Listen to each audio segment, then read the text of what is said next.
Welcome to selfdiscoverywisdom.com, formerly known as Self-Discovery Media.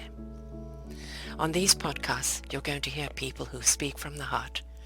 They've taken the journey in life. Many things have happened to them, but they've changed it to happening for them.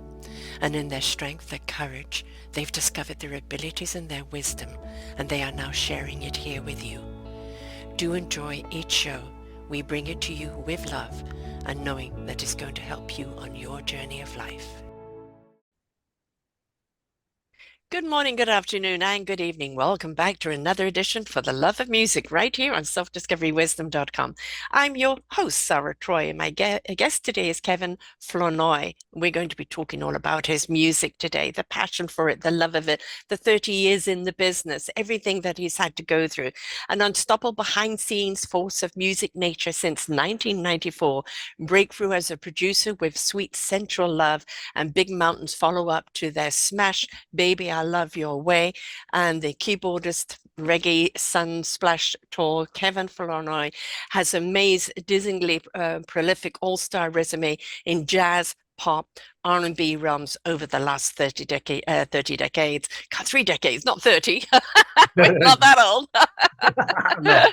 Though there are times we may feel it, right? So he says, driven by the expanse and the panoramic perspective on music, and starting with his subsequent 90s work of the Emotions and Teen Marie and Ronnie Laws, and hemming in with the saxophonist Blue Note tribute to the Harvest of the World, portrait of the Isle Brothers. Kevin has written and performed or recorded with Shaka Khan, Babyface, Dionne Warwick, Gladys Knight, Jeffrey Osborne, the Pointer Sisters, Jennifer Hudson, Howard Hewitt, Jamie Foxx, the Jazz Crusaders, and contemporary jazz greats Bonnie James, Norma Brown, Kirk Whalum, and Harvey Mason. And in the 2000s, Flournoy toured with Donny Osmond for 6 years. So, we're talking about somebody here that is the music. He doesn't play it. He is the music. And to be in the business for that long and being able to play with such other great musicians along the line, not only do you have to be good at your job and flexible, um, adaptable, but it's got to be the very core of you, hasn't it? You can't play that kind of music for this length of time if you are not the music. Welcome to the show, Kevin. Yes, that's good to be here. And that is absolutely correct. You got to have a fiery passion for it. Hmm. And you discover that when you're young, usually. And to where when you wake up, that's all you think about is Hmm. making music. Now, to have longevity in the career, over decades, you do have to be trained correctly. So the Mm. best way to do that is to have, your elders tell you how to approach your instrument, how to approach your music as a business. So you'll be in business 30 years later. And so I got the correct training when I was very young about it. There was whispering nuggets of knowledge in my ears. And I didn't understand everything at the time, but 30 years later, I said, thank goodness they told me what they told me. And you paid attention. Yes. Yeah, I Yes. heard everything. Yeah. But I can see, after years, I said, oh, I see why they said that. Hmm. I can see. Mm. And that's the thing, is that when you're young, I feel the music, I'm exploring the music, and you don't always listen to people because it is, like, no, man, I'm just, I'm exploring, but to actually pay attention so that you can be in the business for as long as you are, that is a big one, because quite honestly, you know, it it's a tough business to be in. It's a Yeah. real tough business to be in. You've got to be thick-skinned, but at the same time open enough that, your heart and soul can express Yeah. itself. You're only as Yeah. good as Yeah. your next gig, Yeah. right? Exactly. And Exactly. there's always the flavor of the month, that goes Yes. on. So to have that Mhm. consistency and that longevity, you've also got to be very true to yourself, don't you? Yes, yes, you got to um, pay attention to what's real. So Mm, that there's a lot, especially, I'm in Hollywood, so there's a lot of things that look hmm. real that aren't, but some things that look like they're being successful, but they're not going to be around Hmm. later. And so you have to decide whether do I want that and want to be around for a year or 30 years. And if Yes. you want the 30-year version, there's a few things that you have to take care of in terms of your knowledge, your understanding of your in my case, understanding the instrument. Like one little thing is like learning how to read music when I was young. It's a major difference. Playing naturally is something that I would do, and I Mhm. have people around me who have played naturally, but knowing how to read music at an early age has gotten me way more work over time and way more interesting work, playing with Yeah. orchestras and traveling the world with different people, being able to write. And so that's added an extra layer of success on that Hmm. end. And so, yeah, there's a few things like when I talk to young people, I bring young people in to produce music for them, and I can certain ones listen. Some are in the moment and they don't really hear or understand what I'm saying, but I'm trying to pass on Right. some knowledge. But I can see I've seen over time, like I might make a suggestions, well, you should do this based on my experience, and they might go another direction. I'm feeling this over here. And then I watch after a year to where it's just not successful. Hmm. And they just fade. There's so many artists out there now. The competition is stiff. Mm.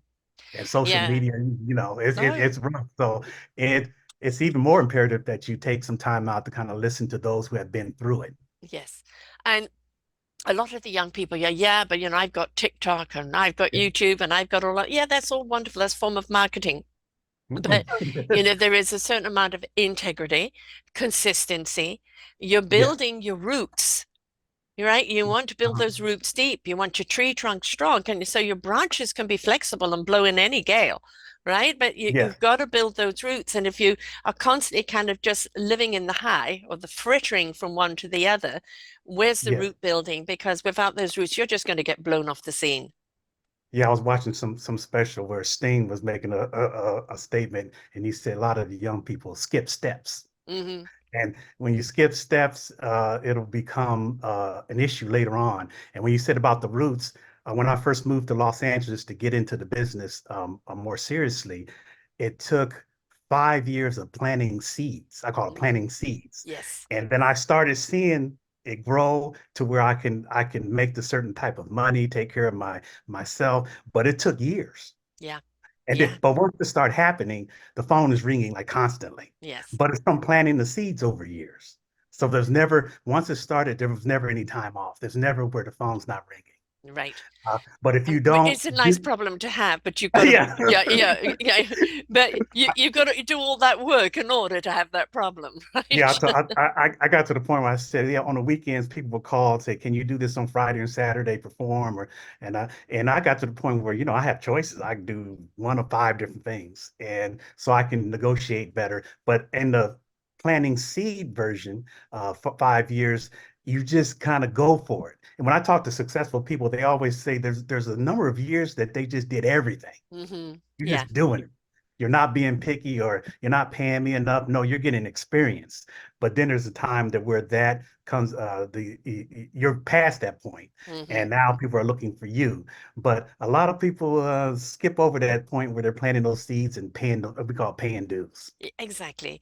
I've interviewed many a person, musician that has been in the business for a long time, Gerald Albright, Yes. saxophonist. I call it a saxophonist. It's just, oh, music is from there is fantastic. Joe Coleman from the Planters, I've had him on a Yeah. couple of times. Gino, that's been in the business for a long time, and a few others. And it's like, and everybody has, Joe was saying, I said, what time did technology get, become an obstacle? And because he was saying disco time, which was before your time, but when disco came along, people were stopping to have real performers on because they could just play the record and play a DJ cheaper. And so he said he had to go overseas where people wanted live performers and wait until that era kind of came to an end where he could come back. So you do have to kind of sometimes and go, okay, this isn't a trajectory going up here right now. Something else has got in the way. Either I've got to adapt or adopt, or be willing to go somewhere else at this time to play my music. So that flexibility must be there, right? Oh yeah. Also, when I started on the production is my main thing. Hmm. Composing, writing, and when I started, I used to take meetings in Hollywood where you go in, you play your songs. So these record companies they love me to come in because I always had something good for them to listen to, and so, uh, but when I started that process, I was trained to with live music and Hmm. real singing, and we didn't have all the tricks that they have now when you record it. You Hmm. actually really needed to be able to sing the song through and in pitch, and and Yes. musicians play it right. We might take a couple takes, but it was a different game Yes. then. Yes. Uh, um, but when I started to have these meetings, music was changing. Rap music was becoming stronger and stronger at the Hmm. time. And so sometimes at the meetings, I would play songs and they would suggest, yeah, go back and put a drum machine on it now, or go back and change the lyrics so it's more street. I would get Hmm. those comments like that. So there's a decision, do I change my whole thing or do I Yes. stay where I'm at? And the money was going, the money was there. If you changed up, it's a fad. So it's an individual decision. I started to stay true to the music that I knew Right. and create the music, and those who like that will come to you. Precisely. That you're building a reputation. I've been Mhm. doing this nearly 12 years now, and it's literally a reputation of one show at a time. And that's, your one song at a time, one gig at a time. And the best form of praise or recognition is when people refer. Have you heard? You know, Yes. or Yeah. you need to listen to this person because you can go in and promote yourself up to the yin yang and back, but when somebody does a referral, it has so much more, substance to it. Yes, yes. We think of the music business as what kind of, we have all the numbers and likes and all that, but what is your impact Mm, is the question. yeah. Uh, it could be a song that is not even on the radio, but it's having a serious impact in the music industry for reasons of that, where people are referring you. And there's other things to look at when it comes to like these days than how many people like or pushing a Hmm. button in your social media. And we've got to a stage where everything is if you haven't got somebody's attention in 2 seconds, they're gone. And Yeah. for me, I haven't got the patience for your 2 seconds. If you're not willing to listen to depth and contact and real nuggets, you're not ready for Yes. them, right? You're And not ready. that's Yeah, yeah. and Mhm. that's the thing is like we've become too kind of titillating and kind of catering to the short attention span and become shallow. And really, what a heart and soul is craving is depth. Right, right. And I see that, because I'm out a lot and I see musicians or bands presenting the quick thing Hmm. and it works and they're making money on it. But the depth of it, Hmm. like I said, the longevity is different. And when you're sitting in the audience and listening to depth, you're gonna want to pay that ticket price for years to come Yes. Oh, because it's depth exactly. involved. You'll pay Mhm. the 300 or 400 or Yes. like with Taylor Swift here, like, 3,000 for a ticket or something Right, ridiculous, right. right Uh-huh. here, because But you're it's going got to be for an something there. experience. Yeah, exactly. Yes. Back in the day, we used to call it bubblegum music. So Yes. it was Uh-huh. kind of upbeat, kind of good dancing type music, sing along, but it didn't have any depth. It didn't Right, kind of right, introduce a third or fourth chord to it. right. So Yeah, yeah. It's good for and the so moment. it was good for the moment and on to the next. But Mhm. what I think society really loves today is being able to listen to some music. Very often when I'm working, I'm doing kind of mundane stuff, the admin stuff. I like my headphones on and I'm listening to some music. And Mhm. it's like it's it's feeding me while my automation of everything else I need to do is doing, right? So, Yeah. and Uh-huh. it's the music that kind of feeds you at the core of you. It's not just the words and the lyrics that kind of, yes, I resonate with that, but it's that music that kind of gets on down. It gets into the heart and soul. You feel the elongation of it, everything Yes. Yeah. about it. You feel every note of that music, and it's so healing and so supportive Yeah. and just Mhm. so, kind of immersing that I think we become different because of the music. Yes. Yes. Interesting you mentioned that. So I started doing shows since my last release, and I have a couple songs that they're not out yet, but I performed them. Right. Mhm. And so one of the goals as a producer and songwriter is to be able to extract some emotion out of the person you're playing Yeah. for. And so the secret is, how do you do that when you're writing? If Hmm. you just lay your hands down and write a few chords, or the lyrics have to do it. If there's lyrics involved, the way you play the saxophone, the way you play Mm. the piano, the way the chords go together, it's very deep. Yes. And then once you put it all together, and I have a song called "Tears Are Gone" that I do. Mm. It's a piano instrumental, And after the first time I performed it, somebody in the audience came up to me and said it almost made him cry just listening to it. And Hmm. then my thing is, okay, so I did it right. Yes. I put it Yes. together right, but it's not easy. It's No, not easy. And no. so since the computer age, there's a lot of people in the business now who just don't understand that concept because Mm. that comes from years of playing organically, how Oh, to make that work. magic word, organically. Yes. I mean, there's nothing more disappointing than listening to someone live and go, "Who are you?" You know, Yeah, they don't sound like their record, right. they're because they're being so synthesized and leveled up. And then when they actually do get out there in front of you and you go, "Ah," Yeah, and that it's happens like, a yeah, it does lot. happen a lot. I'm a big fan of kind of the music competitions like The Voice of America's Idol, etc. Because I love to see those people evolve. But you can have somebody that's technically really good, but then the Mhm. person that comes in with either the crack voice or speaking, singing from the heart and soul, and maybe get a bit pitchy, but my God, did they hit you? Yes. Right? Yeah. And then it's like, those are the ones, those are the ones. Yeah. Yeah, because it was about the performance in the 60s and 70s where they would just sing the song all the way through, whether it was the Isley Brothers Yes, or yes, where you might hear a little something that cracks and pitchy. It could be the Beatles too, old yes, recordings and the guitar scratchy and stuff, but it's the humanistic part of it yes. that's Yeah. reaching out and grabbing your heart that makes the song. Because I listen to songs sometimes. Somebody asked me to play an old Beatles song, so I might listen to it. And as a producer, I say, "Oh, I hear all kind of crazy stuff going on in the song that I don't notice because I'm listening critically at the Right. time, and it didn't matter. It didn't No. matter because it's millions and millions sold, Hmm. and so it's an interesting concept to point people in that direction. Say you got to reach people with what you're doing Yeah. We somewhere don't or the want other. things perfect, perfect. We want things real. Real, yeah, Real, keep it real. I want to real, yeah, connect with it. I want that song to be saying something to me. I want that music to move me, yeah, right? I want to feel it. I don't care if it's perfect, all right? right, But I just want to exactly. feel it. And this is what I do love about those shows is that they are up there singing, and this is their performance, and there is no cutting, all right? That it's Oh, live in yeah, that moment, and it's like, especially when you see them where they kind of surrendered to the process and they yeah. realize why they're there, and then they immerse themselves in it. They go to the next Ah, level. It's boy. interesting you Mm, brought that up. So I played keyboards on the first season of American Idol, right? And halfway through the season, the American Idol, they decided they were going to use. I was doing pre-recorded music before there wasn't a live band on the mm, show, and then toward the end, they assembled a live band, which I was playing in. One of the rehearsals for the big finale that they did in Las Vegas, they would bring the young people in. It was rehearsal, bring the young people in to sing their song with the live band. Some of them it was the very first time they've ever done that, right.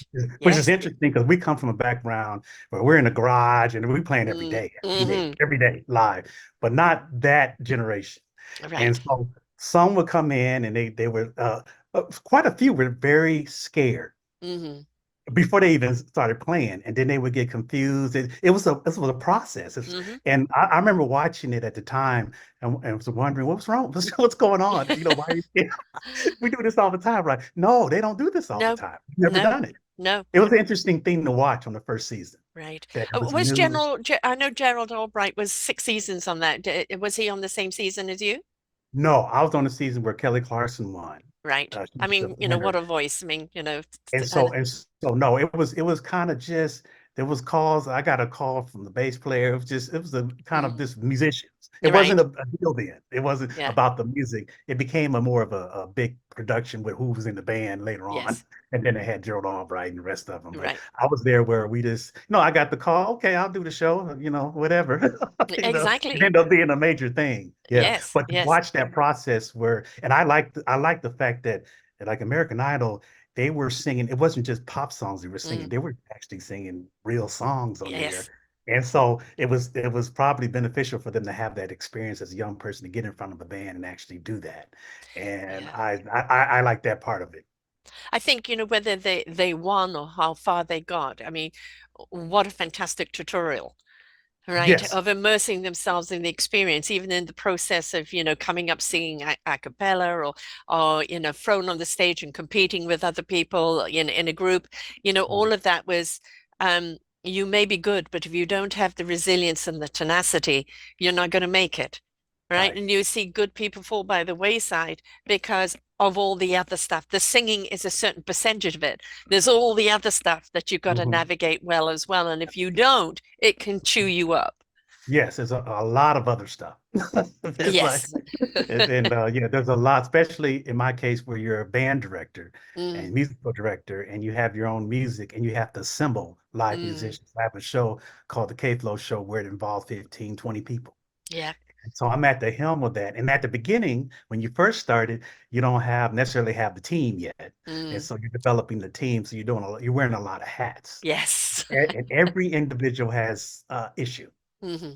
There's 20 different issues that it had nothing to do with playing the music. Right. It's all kind of other Yes. stuff. So people don't see that and they No. come to the show and they're clapping and oh, this is great. But it's a journey. It's not I, for everybody. I'm a producer of books. I've got an anthology coming out, and there's 15 of us in this book. And it's like, yes, I know what you mean. It's all wonderful people, but just trying to get people in sync with each other and get the right Yeah. material and all of that. And it's like everybody's got lives going on, and you're trying to pull things in. Yes. I think so. Yes. Yeah, you've got Yes. to deal with all of that. And but I will say that the analogy I use for life is that it's for us to discover what our instrument is, learn how to play it well so we can be a soloist, but join an orchestra in our strength where we can harmoniously play together to Hmm. transcend out from there. That's exactly what it is on the music platform. Knowing how to be in the ensemble Mm, just as important as being out front. So yes. when I get a call to be in the group, I might have knowledge of what the leader's doing, but I know how to just sit in the cut in the back and what do you want me to do? Yes. And some are that's a difficult thing, a challenge for them when they're leaders and they can't sit in the ensemble or they want to shine. Either they're playing being too busy musically, or Hmm. they're being too busy with demands placed on the situation. There's a lot of noise that can happen. Yeah. And so it's good to learn how to be in front and the back is what I was trained early on. Right. I mean, I'm sure that if you look at the band in The Voice, which are sensational. I mean, you look Mhm. at the genres that they have to play, and Yes. two or three rehearsals, and they're out there, and those people only sound as good as the band makes them sound, Yeah. and Mhm. it's like it is. Yes, I'm sure they have particular genres and styles that they prefer, but they're going across the board, and you can tell when Yeah. it's hit their chord, so to speak. You can see the immersement in it. But that is part of that flexibility as a musician. And yes, you need to sound true to who you are and what your music style is, but you've also got to be flexible, don't you, to Oh, kind of what others want from you. yeah. Flexibility is everything. Mm, There's jazz musicians, especially when fusion started happening. hmm.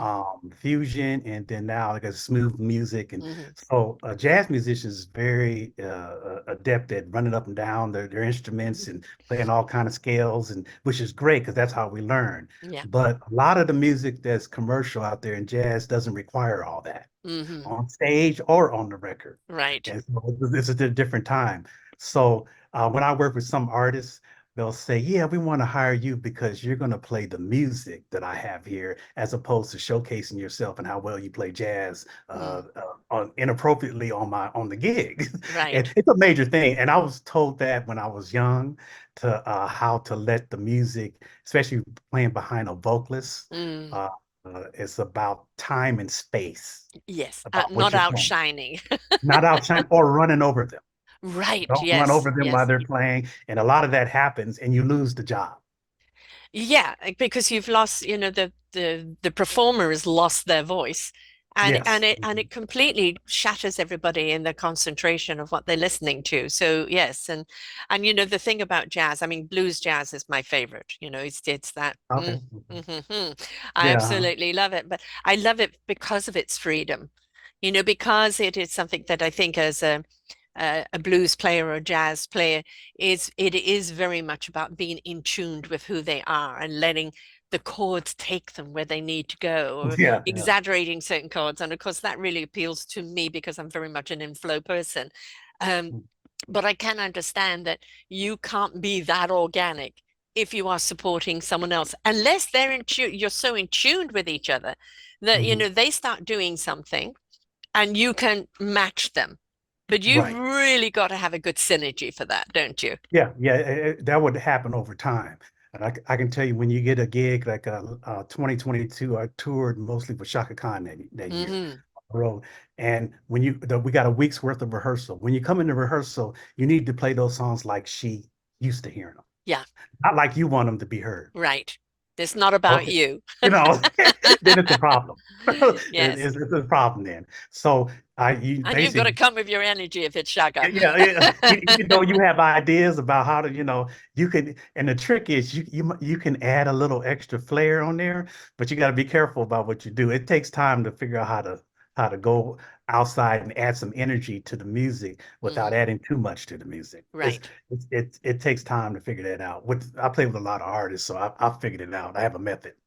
You And have usually what really I played do, with a lot of artists. yeah, what I usually do when they first meet me on the first rehearsal, so I have a tape they call a board tape of a concert they did or who was playing the last time. I stick close to the script on the first when I first start. Then I can start adding stuff over time.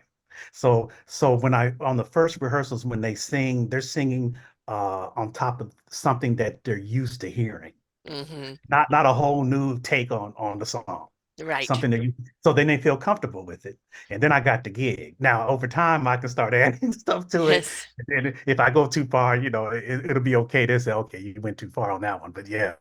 So I have a method so I can at least keep the account live. Exactly. Now, you have played with so many people and really crossed many different types of styles and genres. And whether you've been their backup one or whether you've been a forward singer, is there a particular style that really is your groove altogether? I have a style of music that I enjoy playing, but I haven't, it's an older style, so it's not really relevant as much in terms of what I do on a daily basis. I came up when I was 15, I got a scholarship to a college called UCSD in La Jolla in San Diego. And the professors that brought me in introduced me to Count Basie. Took me Mm, to a concert and I talked to mm, him backstage. I was 15, he was 80 something. right. And I fell in love with that music Yeah. swing. I played in the Mm, swing big band, which was my favorite thing for 6 years, and that's all I played. I did not, at the time, Anita Baker, Whitney Houston were doing a thing. It wasn't my uh, focus. I was hmm. playing that kind of jazz swing music. And that's something that I enjoy doing, but that's not, but if you look at my list, it's not Yes. a list of swing bands No, that I no. played. Man, we But need to that bring them back. yeah, Yeah. that's Do what some that's little what I love though. That's what yeah. I love. I think I'll skip the hardest type of presentation in pop was like the Dionne Warwick Hmm. and Donny Osmond because it involved orchestras Mm, and it's very meticulous. It's yes. not like you can free flow with anything. The music's written out. The shows are very detailed, Yeah. and so you got to be Fine, there. fine oiled machine. Yeah, fine. And it's difficult. It's Yeah. difficult. Donny Osmond had released a record, Broadway remakes when I first started in early 2000s, and from a producer out of New York. And those songs, it's like songs from the Broadway show Rent and Hmm. just different songs that we did, arrangements of those. And it was kind of the hardest thing ever, Yeah. because and sometimes in the development of that show they weren't all some of the scripts weren't all the way written out, so we would have to read some of the orchestral stuff, the keyboard players, and pick them out of the the thing. It was just difficult. Right. I had a headache every day, but those are spectacular shows though Mm, in terms of the production, yes. and I love doing that.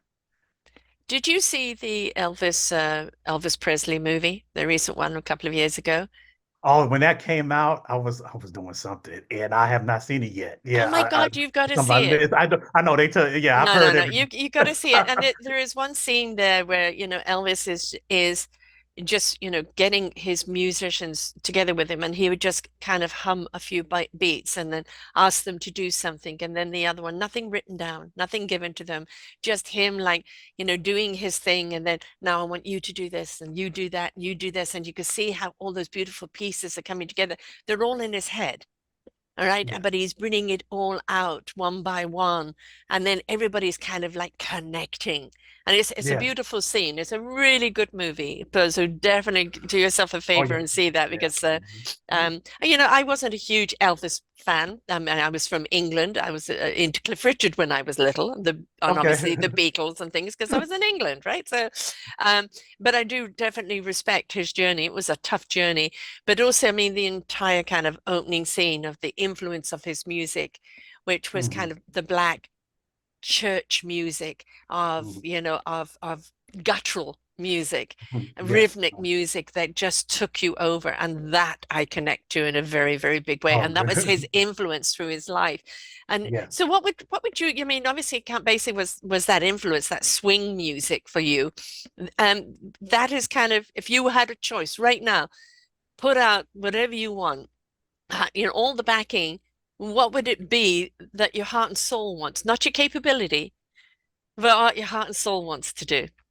Yeah. Interesting enough, over my whole career, my focus of something that I really enjoy doing when it comes to production writing is pop music. Hmm. Like so, and that would mean, of course, that means different things. Depends on what the Yeah. time period you're in. So, when I was doing American Idol, they had like pop music was like Paul Abdul Yes. and Christina Aguilera. That um, I love it. Hmm. It's a challenge to I do a hybrid thing to where it's the organic that meets the computer. Hmm. I have degrees in computer, technology, and so I understand them very well. Hmm. And I use a hybrid of techniques using the computer, but keeping it organic, using live musicians and both together. So a project that I would do this at go forward, it would be down that realm. What is it about it that gets you going? I think it's challenging to my mind, the writing process. Um, I think it's something to do about the challenge of it. It's Hmm. like when I think about the Count Basie thing, I'm just drawn to how the music feels. Yes. Yes. And the challenge with the pop music is the challenge of how to put it together in my mind, how to make this a top 10 hit. Yeah. That's the How to challenge. get people moving, Yes, both with inside and rhythm, out, right? and Yeah. because basically all the elements have to work together a certain way, which is the rhythmic part, the bass part, the Mm-hmm. guitar part. A lot. If I read stories about how records are made with this Bob Marley when they came up, Coldplay, and when Mm-hmm. you read the stories, they don't just go in the studio and it happens. Mm-hmm. They play when you just play, you're not there yet. Right. There's other stuff that has to happen. So I studied what that other stuff was in Bob Marley's case, where he combined with the producers to add some pop elements to his thing, and his music is forever. Coldplay a certain same way. Mm-hmm. It's hard when you first go in and play. That's how I record here in Hollywood. I have the guys come in and play, but that's just step one You're because you right. have a certain type of recording coming back that's not necessarily pop. So I start adding, or I keep the organic elements and start Mm-hmm. adding the other elements in the Mm-hmm. way that I've read that other producers have done in the past. The Beatles the same way. They did the Yes. same thing. And so I'm fascinated by that. That's a challenge for me, and I love doing that. Mm. Did you like the Doors and the Beach Boys and all of those type of musics? Yeah, and that's kind of an interesting thing because back then I studied all of that. Hmm. It would seem like we would just listen to music, period. Yes. Whether it's Yes. Elton John, it Yes. didn't matter, Commodores. Hmm. And so I heard it all, which I incorporate into my style now. And I'm not sure. Sometimes when I come in contact with young people and it's a job and they don't know who certain people are that Yeah. just like because they listen to one or two forms of music and that's it. But I Yes. think that's debilitating to their career in the future. And so my thing, I used to listen to everything. And you can see that with a particular singer that come in, in these competitions with one style, and then a good coach. will say, there's something in your voice. I want you to try this. And it's completely out of their realm of what they've done Yes. before. And then suddenly you say, a star is born. This is Yes. where you're meant to be. And like you see them kind of transform and able to take on other different styles and not limit themselves. And I think that's wonderful, for people. They're always true to the core of who they are or their certain signature of who they are, but being Mhm. able to branch out and kind of incorporate other styles. And you can just see those wings start to fly. Yeah, and that's good. That's good to see, and a good point. It's a little bit more difficult. Like in those days, you might be signed to a record company, and they will stretch you out, like in that Yes. form, and you're kind of contemplating. I'm not comfortable there, Yeah. but being uncomfortable is part of the process of Yes. learning. That's how you grow. So- That's how you grow, And folks. so Willing to as a explore. yeah, yeah. It's so as an independent with the young ones, I see that it's a harder process because it's not like a big record deal involved. And even though I'm saying, yeah, come over and sing this, and they're listening to what I'm saying, because I can hear that they need to stretch in that direction. But a lot of them just won't go because the answer is that's not me. Yeah, Mm. I know you How do think you that, know but what's you until you explore? Come on. it's Don't not get me. stuck in one Let's groove. explore. And Yeah, then and occasionally I get somebody who will sing everything. They'll say, whatever exactly. you got. And Yeah. then I said, that person's going to be good in the future. Yeah, because they are that flexible. And through that they find, as I said, their signature core.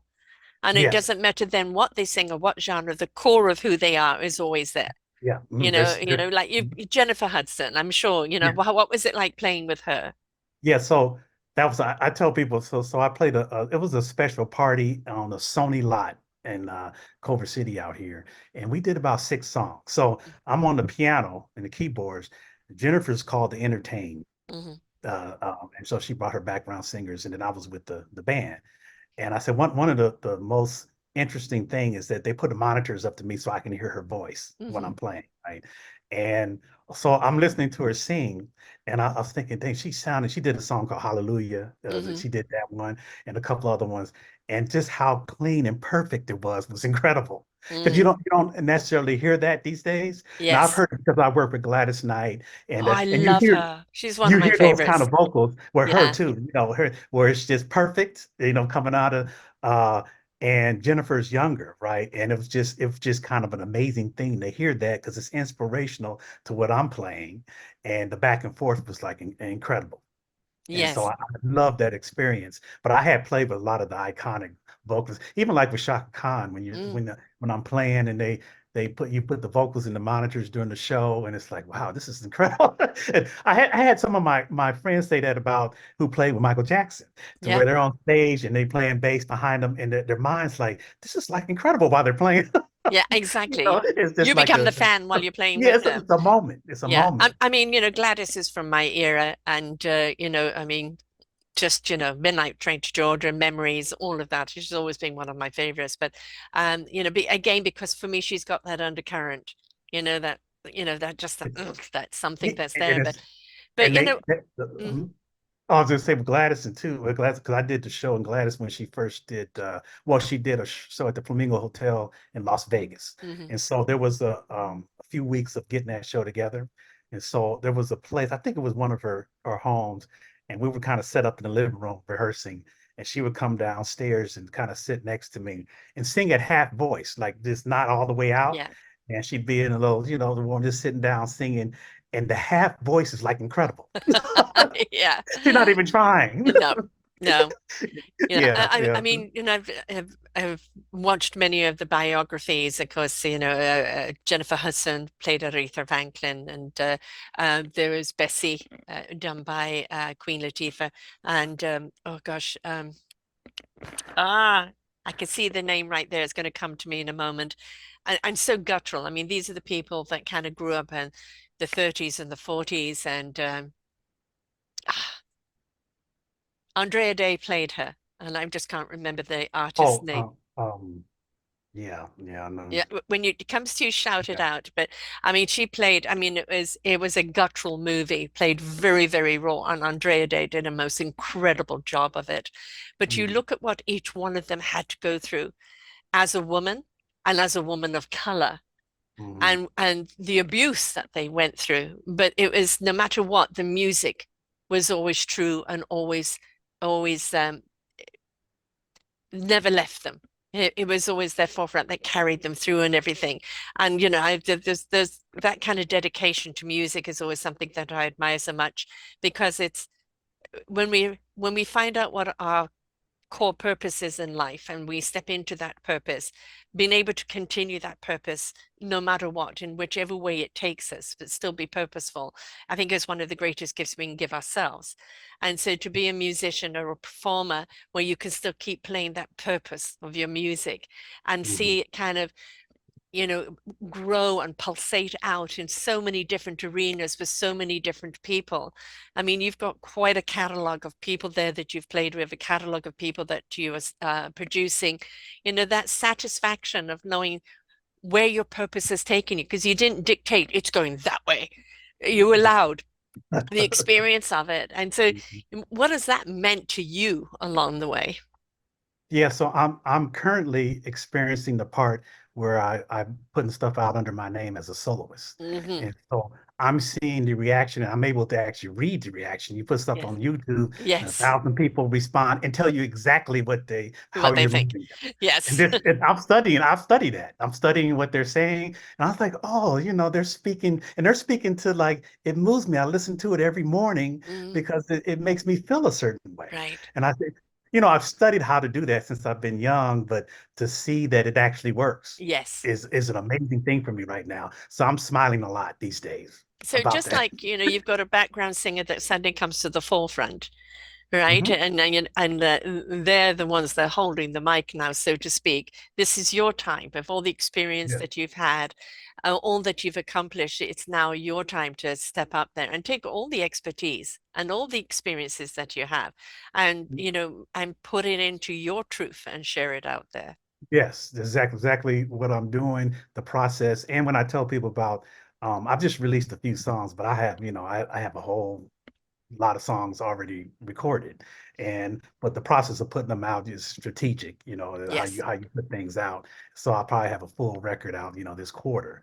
um but it's about, the music is about the relationships that I developed over these past years. Like the most recent song is Ronnie Laws is on it, but that's where I got my start when I was younger, Hmm. playing keyboard. So Hmm. the roles in the studio have reversed, and now I'm telling him, I have him come to the studio and say, "Would you do this for me?"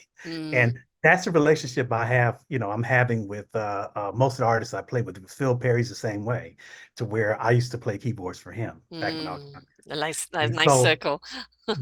yeah, so this presentation of my music is, I'm going back and grabbing some of the iconic singers that I worked with, and I'm talking to all of them, Mm, and it's nice because the spirit is that, yeah, we'll come work for you because you did a good job for us, hmm. and we'll come in and do a little something with you. And that's put me in a good place right now in Yes. terms of making the presentation, because I can present my music just myself, but having some of those iconic people Yeah. do duets with me puts Yeah. them in another space, because their name is associated with it. Right. But it's not just I called somebody; it's somebody I actually have a real relationship with over time. I know, and the most very, very satisfactory to know that they'll be there for you. Um, Yes. I interviewed a guy with the ballad drummer, and he always wanted his drums to be more on the ballad. And of course, growing up, you say, "Are you crazy?" And so, over the 25 years, and he was on, I think, America's Got Talent somewhere along Got the talent. line Yeah. as well. And but over that 25 years, he gathered the people. When he said, "I want to put this album together," people were there, right? And it's Yes. and it's a very jazzy, very bluesy, very sultry, kind of ballad type music that is great to listen to. And he said it was so satisfactory that over the 25 years in the business, of the people that said, "Yes, I will be there." Yes. The friends that you've made, you cannot make them overnight. These are No. friends that have traveled with you, and Yes. that you know each other, and you're there, you understand each other, and you're there to support each other because you are a musical family, a village. Exactly. Exactly. And I'm kind of glad you said that, because I want to mention about the musician thing. So the Mm. musicians that are coming in to record with me in the studio uh, are the top musicians on a lot of the records that you listen to. And so you might not know them by name, Hmm. But they're now that's very, very it's inspirational to me because they're coming to play. I've been on the road with them, but they're coming to play on my music Mm, and adding so much qualitative harmonious sounds to what I'm yes. doing that it's just it makes me smile again too. It makes me excited. Yeah. So like one of the bass player for Shaka Khan, who's the musical director, is playing on a few tunes of mine, and I can go down the guy who played on Michael Jackson's last. This is it. Hmm. He's playing on a couple, so Yeah. these people are in the studio with me, and that experience is, I think it's everything to me because it's a Yeah. culmination of my whole process from when I first started playing. That these people who play with the top people are there in the room working Mm. with me. And the thing is, it's not about ego, right? No, It's about no, the music. And you know you can trust them because you know who they are, how they play. And it's just a yeah, question of who's good for which song, where. And yeah, you know that basically is just a little direction and set them free and they've got your back. They're there yes, for you. And that kind of trust of knowingness, of knowing each other as musicians is it must be extremely comforting because you are being able to just be yourself and do what you're wanting to do on the album because you know they've got you. yeah.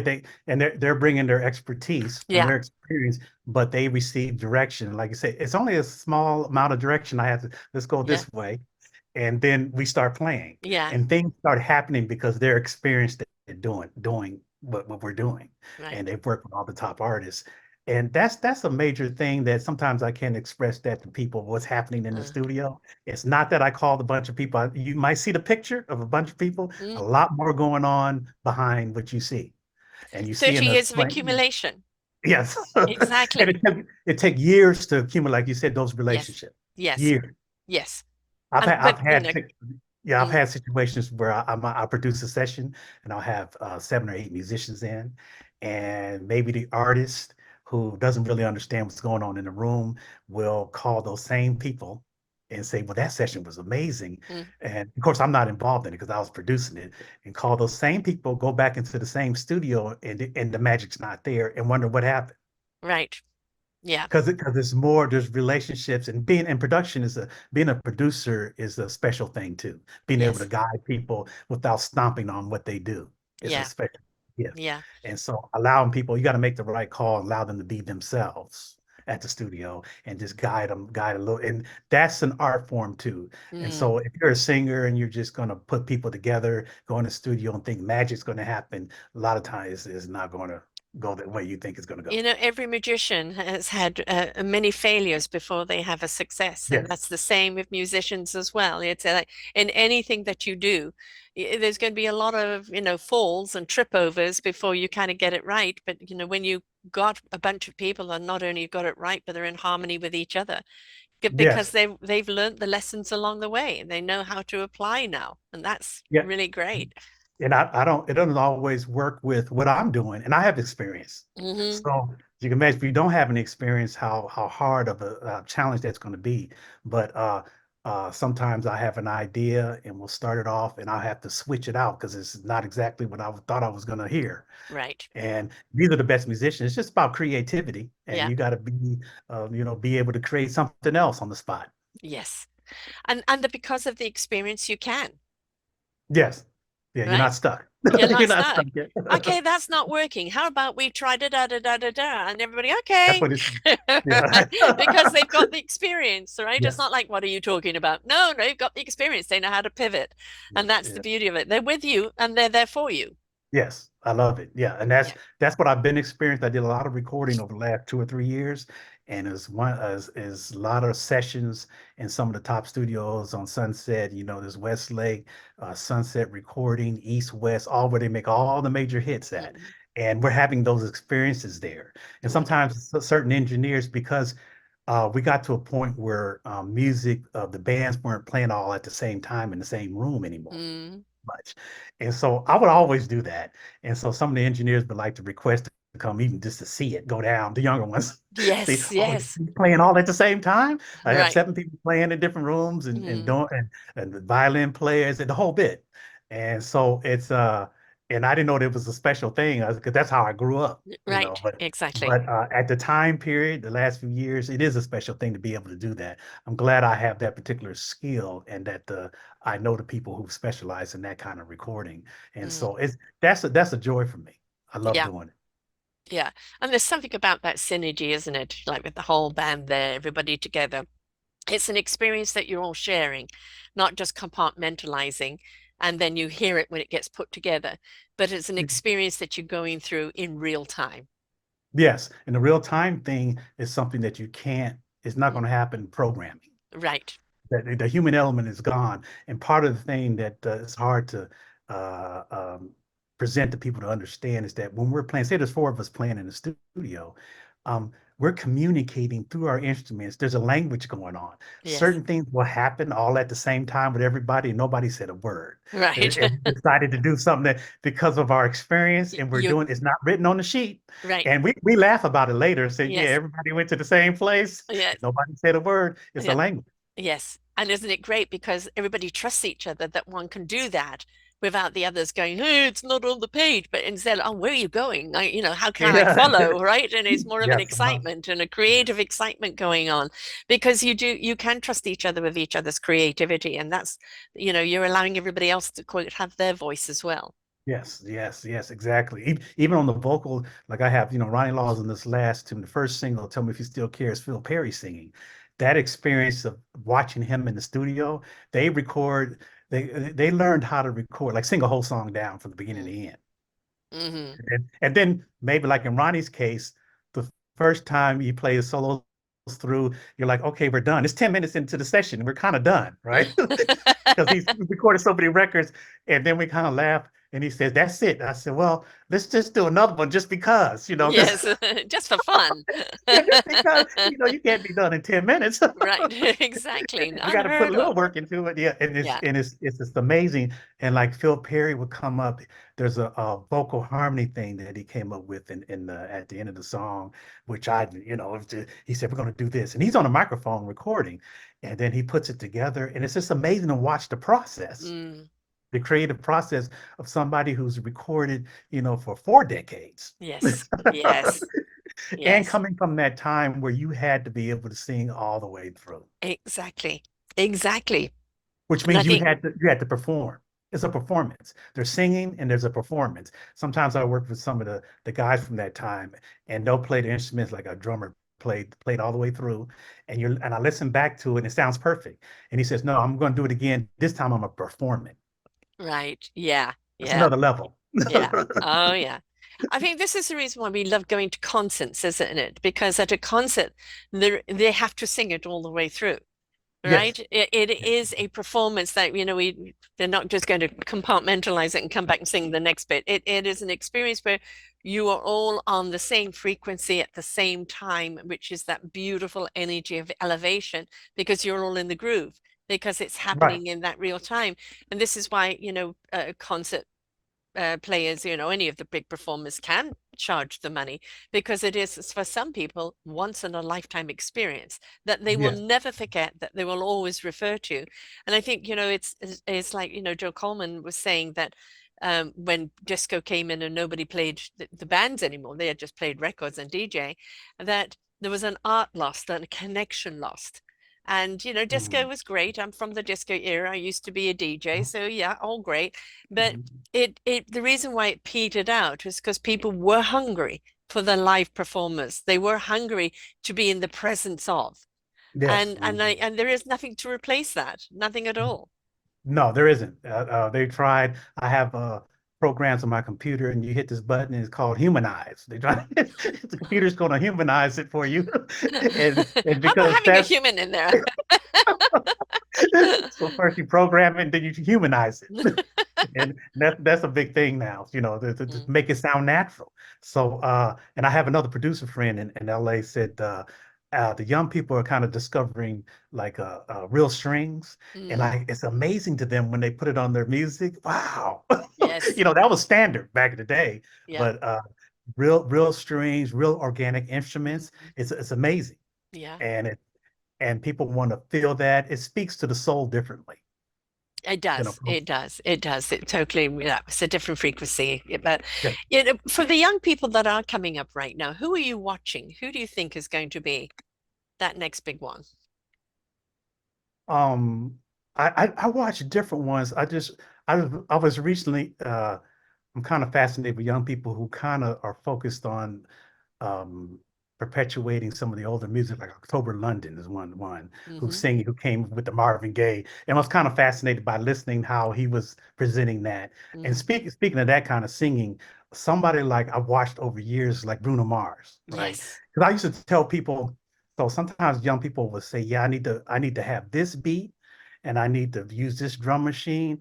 I said, no, look at the success of somebody like Bruno Mars. Mm. Look at he was writing songs, like Yes. songs with like real songs when he first came out. And if you compare it to what was on the radio and the drum, it Mm. wasn't that. You're right. Even now where he takes 90 sound and flips it, and look at the success of that. Hmm. Look at the success of people who do that and stay in a different lane, but using all the elements, the young elements and stuff. So he's somebody who I've looked to over time to see how he flips the script and stays in a different lane, but still contemporary Yeah. and hugely successful.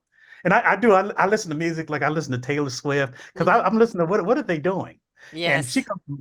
she comes from a background where she can play and Yeah, sing. exactly.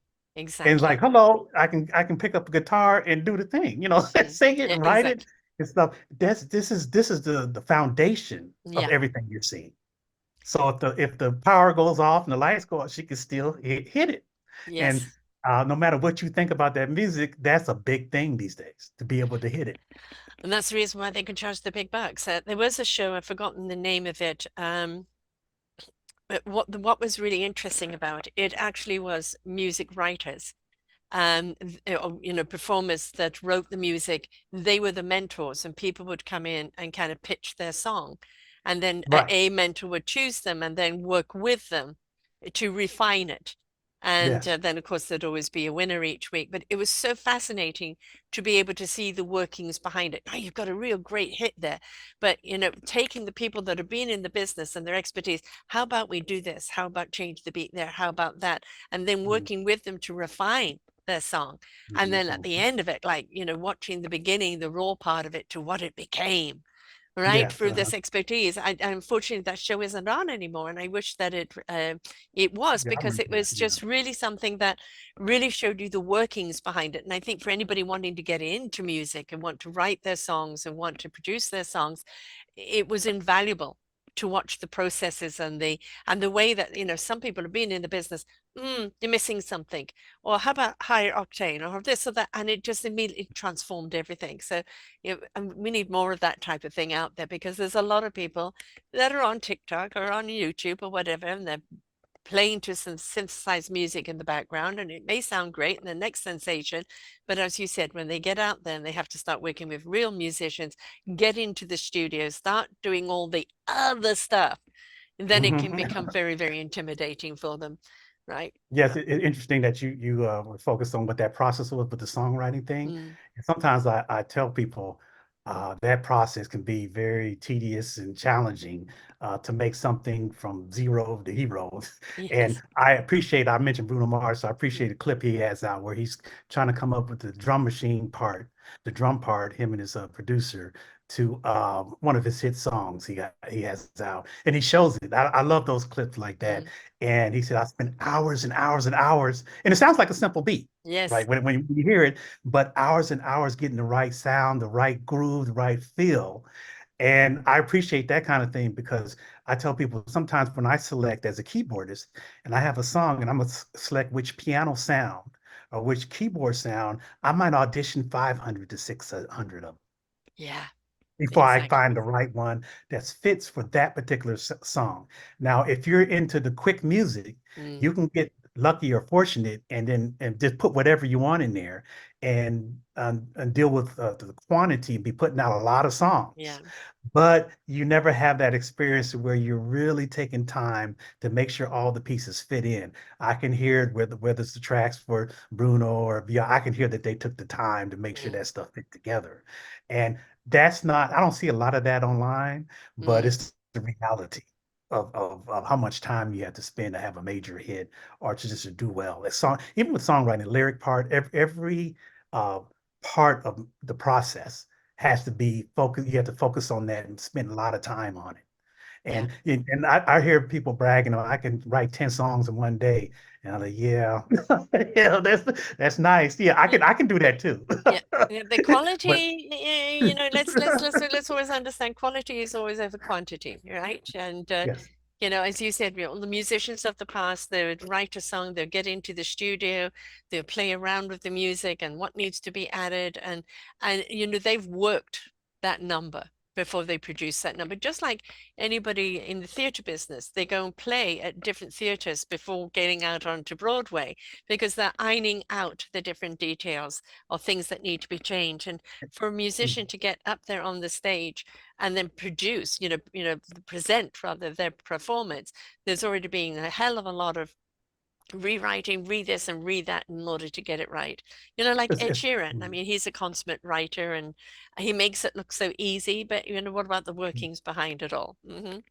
oh, yeah, and it's kind of reversed now to where, you go in the studio, if you're young, you do a hit, then you got to learn how to present it on stage, right? Yes. Back, I did a session with who's passed, Al Smith, the famous engineer at Capitol Records, and lot in my journey, one of the best parts is sitting next to people like that, where he had 33 Grammys, right? And Mm. just listen because they'll talk and tell you stories, the Yes. definite stories of what it was like and who they recorded, and he was talking about Frank Sinatra at the time. We Mm. was recording, working on maybe a piano solo of Nat King Cole. I was doing Oh. a remake of one of the songs, Mm. and so he was talking about Frank Sinatra and his process. Mm. And back then, with the Rat Pack and that time, they would learn and present their songs on the road. Like Mm-hmm. this is a new song. They would play. So Yeah. by the time they came to the studio, they were Yes. experts at that particular song. Exactly. And she said, yeah, Frank would come in, whether it's Fly Me to the Moon, whatever. And so he Mm. was the engineer, come in, go into the studio, say, roll it, and sing it once and that's it. Yeah. But that comes from I said, that was it. Yeah. He said, sing the song one time, and Yeah. then that was They've the already record. refined it. Yes. Yeah. That's a record. And you see pictures of Capitol where they have music in front of them, which some of the vocalists, I think it was Dean Martin, they had music, Sammy Davis. They were Mm-hmm. musicians. They Mm-hmm. can look at a sheet and see all the string part of the music, Yes. and it helped them sing actually. And Yes. but they had developed that over time on the road. Mm. And it's kind of reversed today, which must be a challenge. You get the song and you have a hit song. Now you have to learn how to present it Right. on Well, you've got a lot stage. of kids that, you know, that are street busking, playing out there for the coins and playing it out, but it is that form of kind of playing it over and over again and refining it, right? Yes. And getting the feedback to seeing what the audience or how many people are listening. But it's just again, in order to make something that feels just right, that's just reached that perfect pitch, you've got to be willing to go through the process. There is no quick, not if you want the depth, not if you want the Yes. longevity, right? No. You've got to be willing to go through the process. And I'll say this. I'll put this out there. So I told you I have piano songs, instrumentals, and I'm playing solos on some of them. Even though my main thing is I write lyrics and pop songs and that whole thing, but I come up under with the jazz, right? So I'm playing piano about 5 or 6 songs that I'm going to release this year, and each piano in these studios have different characters in the way they Mm. sound and feel. And so this is something I just learned over the last couple of years to where I'll play the piano on a particular song at a studio, and it's not cheap to do this at Mhm. these studios. Mhm. And it's a piano, so every mistake you make, you can't really fix stuff. You need to play it right, and Right. so there's a lot of pressure on myself, to play it. And they're new songs, so I have not been able to take them on the road and play Mm. them in front of people. So I'm at a different comfortable level. I'm not as comfortable as I want to be Yeah. with them. And most of the songs, 3 or 4 songs, I've played them over 4 or 5 times. Now, when you hear them, this sounds simple. And Right. to the point to where one time the assistant engineer said, "Why is he playing that song over again? It sounds great." And it's because I'm trying to emote a certain way. And I Yes. can hear it. I can hear it, and I know it's going to reach people different if I can just hit the piano a certain way and emote. Yeah. It's serious business. Well, that's the point, isn't it? You want it to represent the way you're hearing it in your head, Mhm. right? And you want to match Yes. that, because if it doesn't, then it's like, no, no, I'm not quite there. I'm not quite there. And when like the voice of the sound in your head matches actually what you're doing, then you go, ah, Yeah. okay, I've Yeah, got that's it. it. Yeah, I've got it. I can stop now. Yeah, it's not easy. No, It takes a lot of work. Yeah, right. it's just not easy. I Mhm. mean, sometimes I can just press the button. I do this for my own shows. I don't even know what I'm going to talk about. Whatever comes out, or I've got one word or one, phrase that I want to cover, and organically it comes out. But if I'm doing any form of presentation for anything, and it's got to be particular, Mhm. it's a record no, record no. Okay, that one's okay.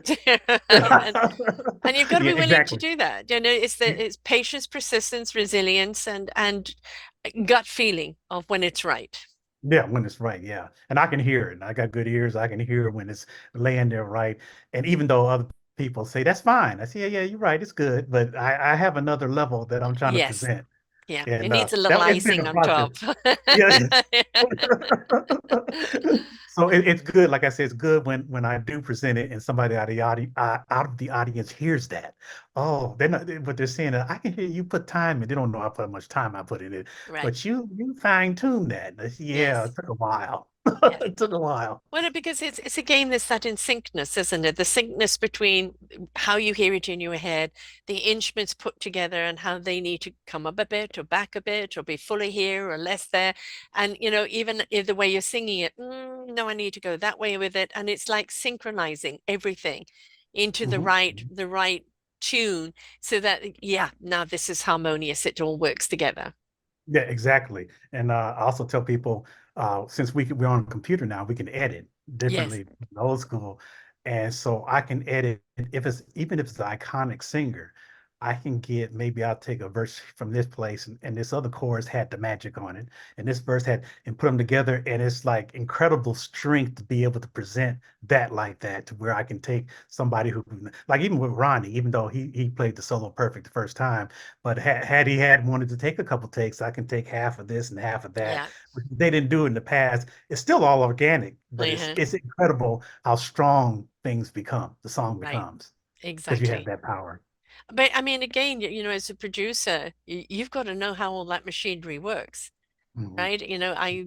I do all my editing here, and I'll be absolutely honest, there's certain program I'm extremely limited on. It's not Yes. my strength to actually understand how to do this and do that. And if I do try it, I end up screwing it up. So, No. it's knowing that I can extract from here and put that over there, and then put this over there, and then it just like, you're creating by being able to put all those pieces together Yeah. to make a whole. That's exactly it. That's exactly it. I've done sessions as a producer where maybe the soloist wasn't that Mm, strong, but I have them do like six takes, and then they hear it back and say, "Wow, was that me?" yeah, I think exactly. well, you got to have those skills too to be Yes. able to, especially these days. Yeah. These days, you got to have the skill, the editing skills. Yes. And I think anybody coming into this line of business, yes, it's wonderful. You've got your TikTok and your Instagram and your this and that. That's a really fantastic marketing platform. Do not think that is just your stage, because when you actually get up on a real stage with real musicians, and really doing that performance is a totally different ball game altogether. And you've really got to know your stuff. So if you've got a song out there, yeah, all right, maybe TikTok and everything else, you've got 1 million followers, big deal. How about you pick up your guitar or pick up whatever else you get out there on the street and start doing some street bass thing and start singing and really Mhm. kind of get, pay those dues, because the lessons you're going to learn from that are going to be invaluable. Yes, give you longevity too. Yeah. That's the foundation, really, being able to do that, what you just said. Pick up your instrument, play in front of people, and there's a element of entertainment. You got to entertain. You don't have to jump up and down and a Yes. lot, but just let the music be strong, and that'll give you a career if you do that correctly. Yeah. And let's face it, not all singers are musicians. Now they may be able to Right. hear the music and all that. They're not players of Mhm. instruments, but you've still got to know the musician's instruments to know where you need the strength, where you need to pull back. You've got to be able to articulate to them, because Mhm. you're in it together. So you've got to be able to speak some form of music language. Yes, yes, yes. Like you said, understanding what's Yes, going on behind you. yes. Yeah, so you can say something when you need to. You don't have to be an expert on any of the instruments, but understanding how things work. Whenever I do see a Invaluable. performer on The Voice, especially because of the band behind them, and they are performers, but maybe they're instrumentalists, but they haven't got the instrument with them, they always turn around and nod a thank you to the band because they Mhm. understand. They Yeah. understand. Right, I Yeah. only sound good because you guys laid down that track that made me stand out, right? And so Mhm. that you can always tell who are the musicians because they turn around and acknowledge, Yeah. the rest of the band. So yeah, and They understand, huh? They they understand what's understand. happening. They understand. And I said at times that the performance is absolutely fantastic because you could see the band and the performer have a connection. And Yes. then you can see that connection and it just changes the performance altogether, Oh, which is yeah, yeah, fantastic. yeah, exactly. But I mean that you may have a lead singer, and that lead singer, it's got like Taylor Swift, Beyonce, and all of that. They've got a huge responsibility of being the forefront person. It's a Mhm, lot to carry, right? mhm, And but if they don't have the respect or the trust from the people around the musicians, the wardrobe, and everything else that's going on, if they don't have that respect, believe me, it will start crumbling. So they mhm. Yeah. recognize just as much their only sound as good and they're only as big as they are because of the team behind them. You are Mhm, never mhm. more important than the team because Yes. without the team, you ain't much important. Yeah. Yeah, they get that. I've had iconic artists. Donny Osmond used to make that statement. He Mm, would come. We had like two different tour buses, right? He had his right. own, and so he liked to ride with the band because he likes to, hang out with the band. Yeah. And he gave a speech to us, and he was just thankful. And it was that speech Yeah. where you guys, as a musician, you guys can play with anybody. Yeah. So I'm thankful that you're here, Hmm. laying the foundation for me to do my thing. And this was early on when I first started touring with them. I thought it was kind of interesting. It's like, no, I'm thankful that I'm here. Yeah. He's thinking, yeah, so I thank you for having me here. Yeah. I got But a consistent but paying gig. yeah, Yeah. it Thank was a you. big tour. It was a big situation. But I always remember that. He's Yeah. thanking us for Yeah. choosing him. The other thing And is, the other side of it is that, when you are a musician and you are on the road, or you are playing so anyway, it's very hard to have a family life. It's very hard to have the picket fence type thing and you've really got to choose your partner very, very strong that can deal with being on their own, that aren't needy, and that, that communication you have, the Zoom calls at night or whatever, that, you have a strong relationship. Same with your children. It is about the quality, not always the quantity, but making sure. And not everybody is equipped to doing that. That they just can't have the two because they fall to pieces because one goes by the wayside. right, right. And I've seen like in cases of like what I just said with Donnie, where Mm. uh it's a lifestyle. And Yes. so like he would fly, you see the wife pop up for a while and Yeah. just support there. Then the little kid be in the bus for a while, for you have to kind of incorporate that in there Yeah. if that so your foundation is right because it's to protect yourself from a lot of the crazy things that are going on the road and out there so you can have longevity again. Yes. Yes. And also kind of, it is a stressful job too, especially if you are on the road because it's, night after night in different places. You've got the travel in between. It can be exhausting. And there is also the other temptation of substance along the way. And that is something else that musicians, I mean, back in the day, it was kind of a norm. I don't know, you can tell me whether that is such a norm nowadays when more people are going, no, I don't want to go down that road.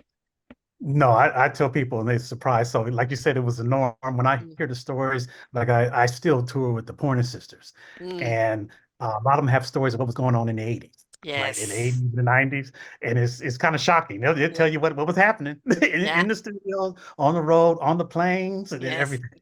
And you don't see like when I came up, very you don't see it.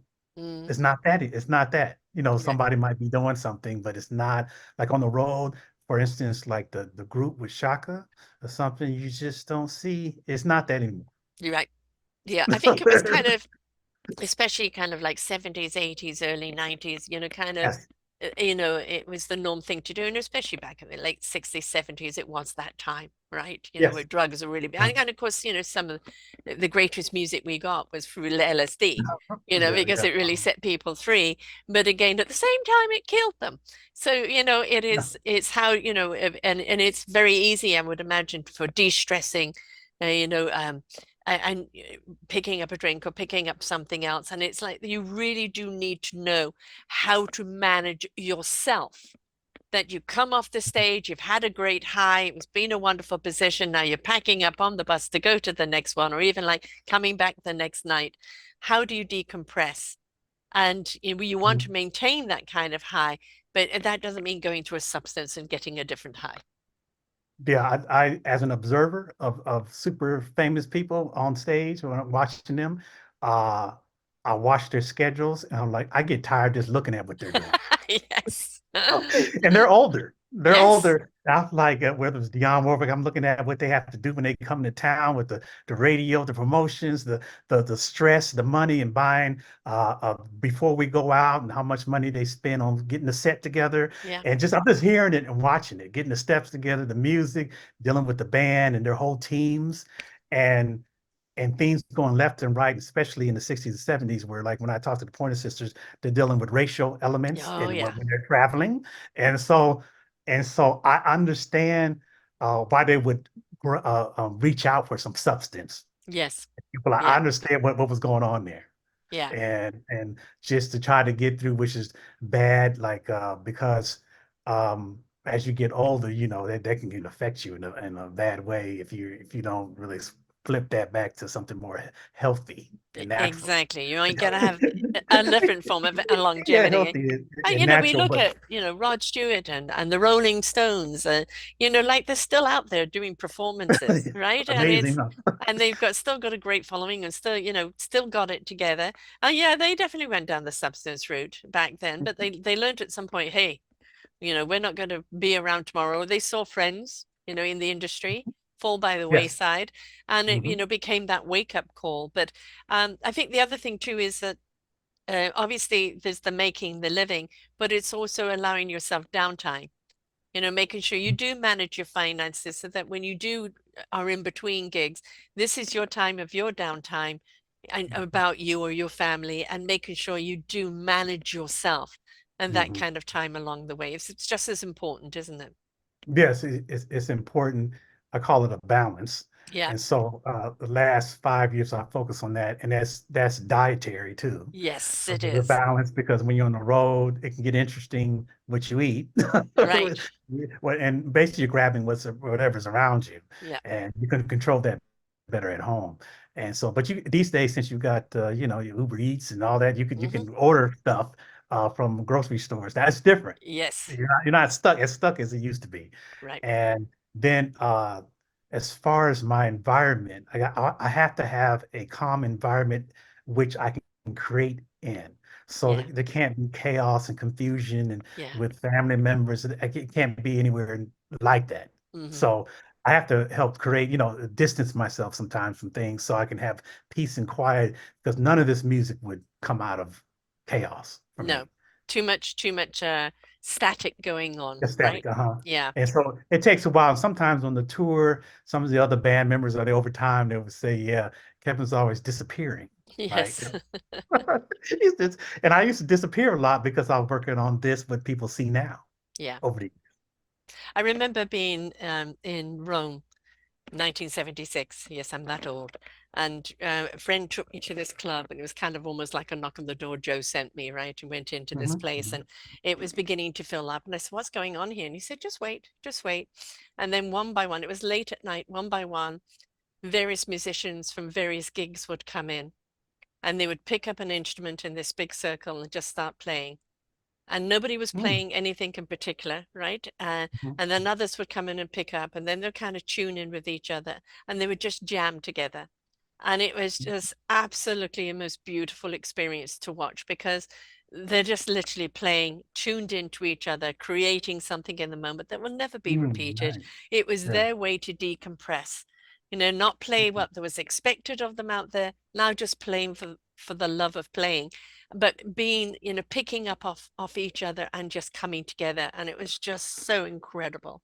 I would Absolutely say incredible. that reminds me of a form of decompression that we Yes. have. Kind of interesting is that people when they drive and they listen to music and we don't want to hear anything in the car. Yeah. Silence. Yeah. Because we're listening, people understand we're hearing music over and over again, Yes. all day, all night, and stuff. Exactly. So a lot of times decompression involves not hearing anything, the silence.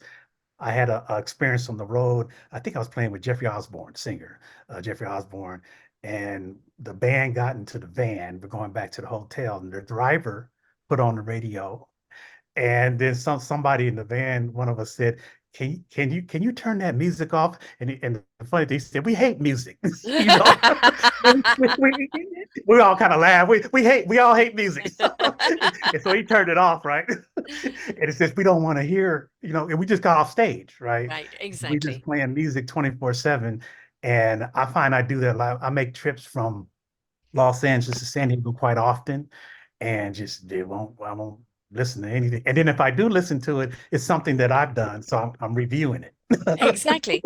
I'm like that. I travel between here and my daughter. It's about an hour and 40 away each way, and I don't have anything on. This is For you too? yep. No, I love the silence. I hear so much in the silence. Right? You Yeah, can literally hear that's yourself interesting. think. You can hear yourself feel. You can hear those messages that are trying to download because there isn't any of that chatter. So I'll even find myself after a show, the headphones are still on. I'm listening to nothing and just going about what I need to do until I realize, oh, I can Okay, take you the headphones understand. off now. Yeah, You understand. Even I the trip, understand. even that Silence long is trip, golden.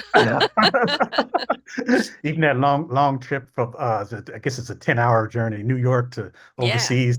Take it's a good time to catch up on stuff, listen to me. It's the same thing.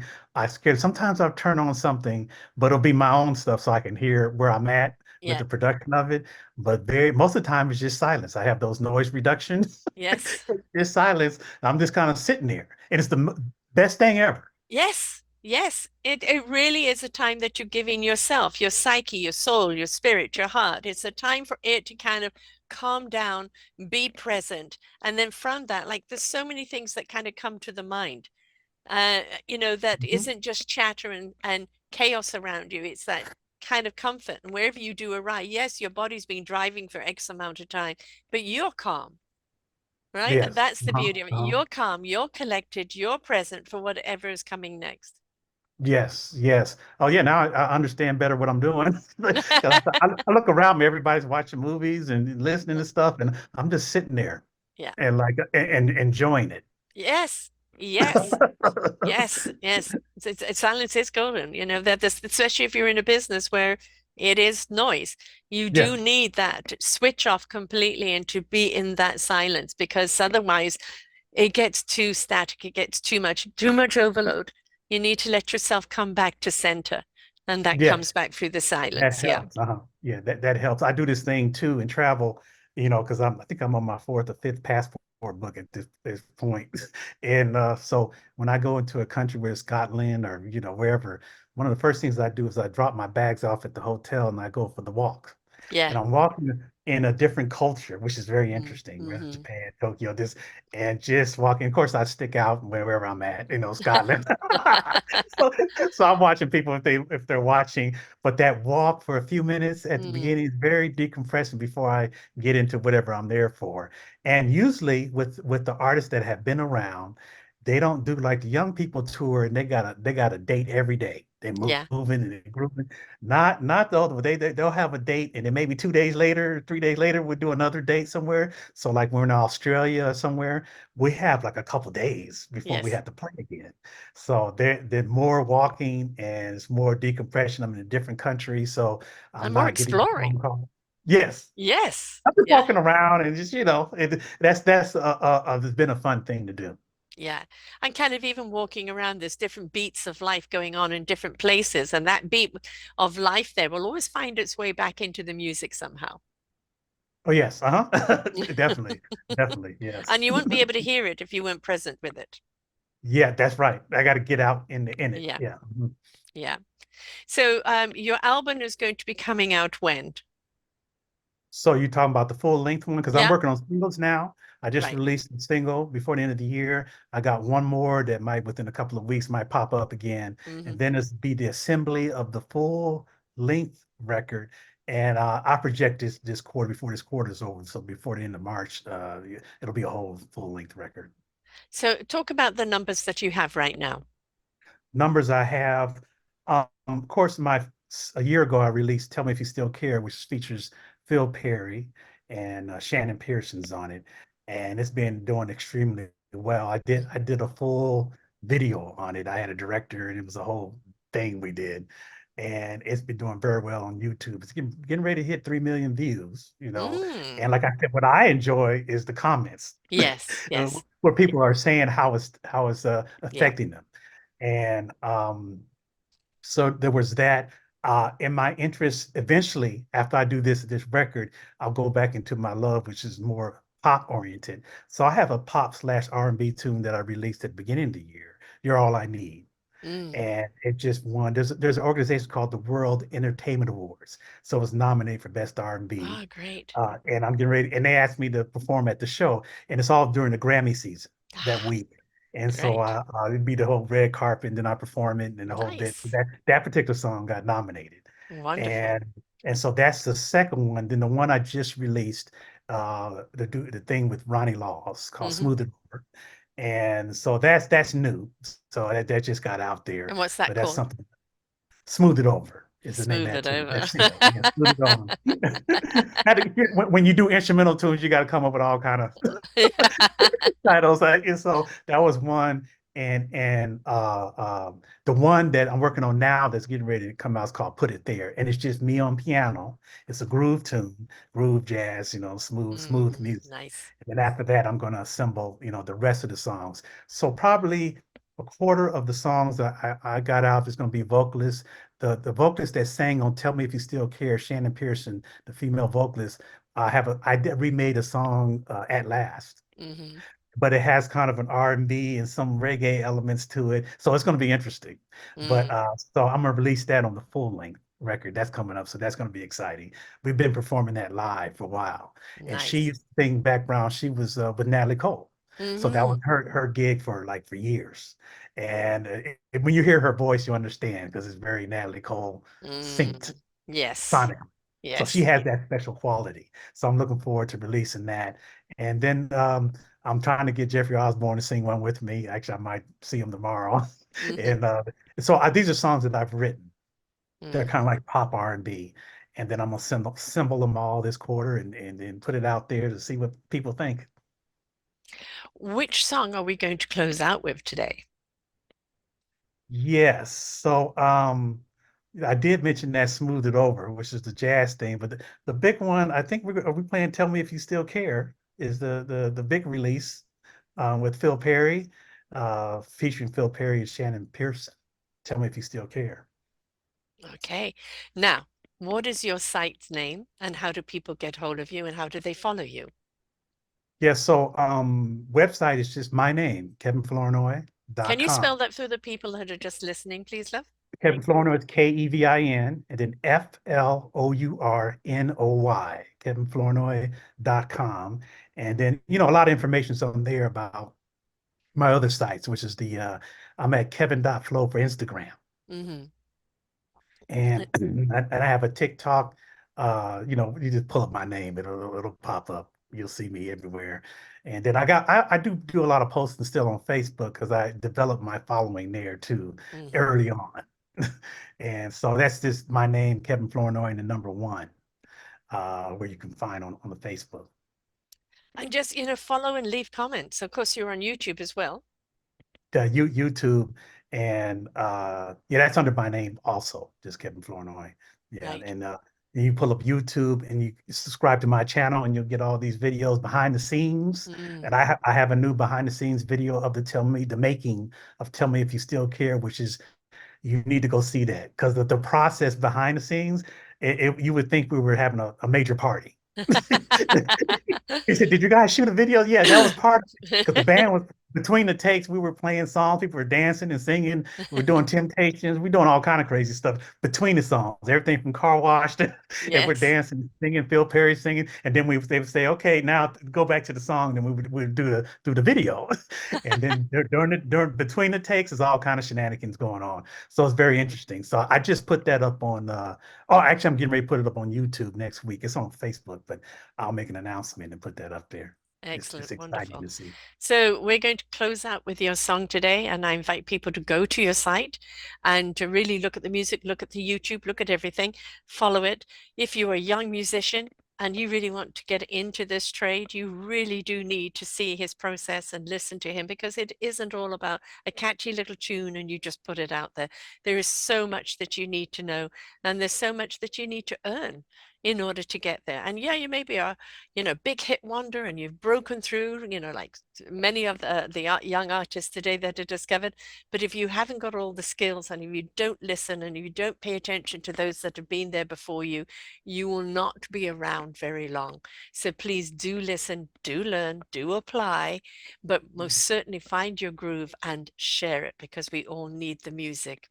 All right. That's right. Thanks for having me. Yeah. Ma, I thank you. do. Thank you so much for sharing. We're going to close out with your number now. Get into the groove, folks. Don't forget to follow and to like and everything on his YouTube and all of his others, Instagram and Facebook, and let the music show you the way. Until next time, bye for now. Hey, baby, Hey, baby. where you been? How come I haven't talked to you? What's up?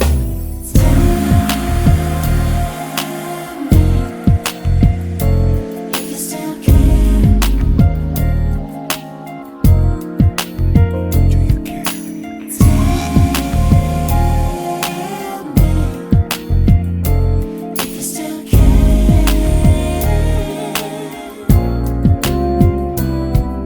Let me know. Have you started losing your love for me?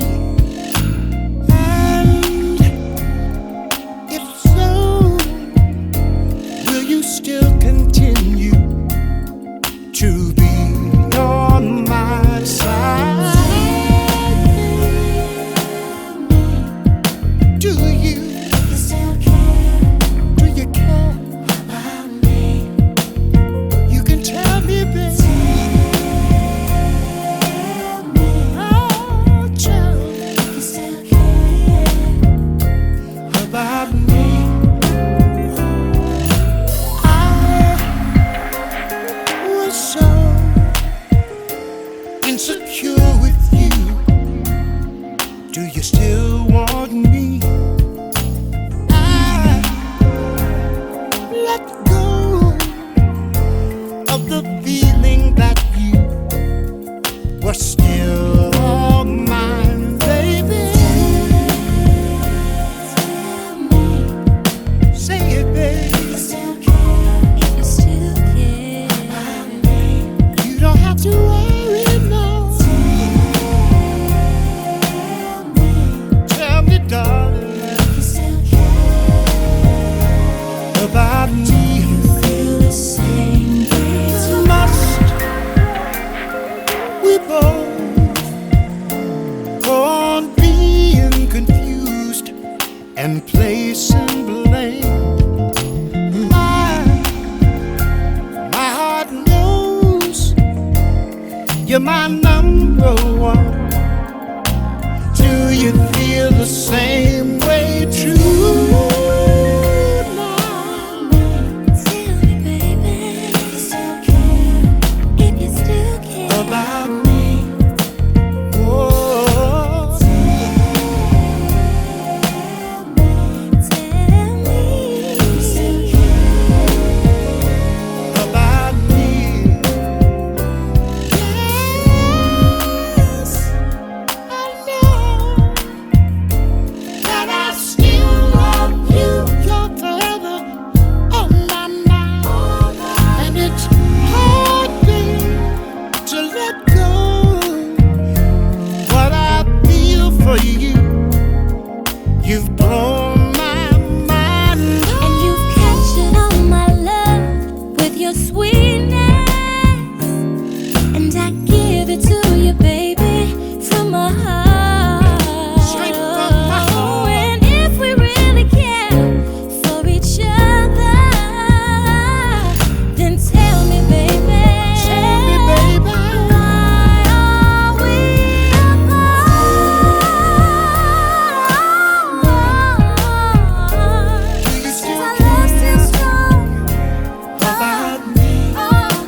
We hope that you enjoyed the show.